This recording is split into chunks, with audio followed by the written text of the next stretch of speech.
Infrastruktura rrugore në fshatin Bardhaj ndodhet në një gjendje të rënduar duke krijuar shëtësim tek banorët e zonës. Disa rrugë janë të amortizuara dhe të shkatërruara, ndërsa gropat me ujë bëhen prezente çdo ditë kur ka reshje shiu, duke vështirësuar lëvizjen e automjeteve dhe këmbësorëve. Situata bëhet edhe më problematike në rrugën pranë Argjinaturës, e cila përdoret nga rreth 60 familje që jetojnë në këtë zonë. Infrastruktura dobët rrugore vazhdon të jetë një ndër problemet thelbësore në fshatin Bardhaj në njësinë administrative rrethina.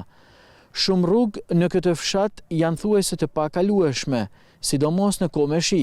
Gropat mbushen me ujë, duke bërë të vështirë qarkullimin për automjetet, po ashtu edhe lëvizjen e banorëve. Banorët jashtëkamerës theksojnë se kushtet e këqija të rrugëve ndikojnë direkt tek fëmijët që frekuentojnë shkollën, të cilët përballen me vështirësi në të ecurit çdo ditë dhe rrezikohen nga kushtet e papërshtatshme. Sipas tyre, ndërhyrja e institucioneve për rikualifikimin dhe mirëmbajtjen e rrugëve është e domosdoshme, jo vetëm për përmirësimin e qarkullimit, por edhe për sigurinë e komunitetit. Banorët shprehin shëtësim të veçantë për periudhat me shi, kur rrugët mbushen me balë dhe ujin e shiut, duke e bërë të pamundur qarkullimin normal dhe duke rritur rrezikun për aksidente dhe dëmtime. Ata kërkojnë nga autoritetet lokale që të ndërhyjnë sa më parë me qëllim që fshati të ketë rrugë të sigurta dhe të kalueshme gjatë gjithë vitit.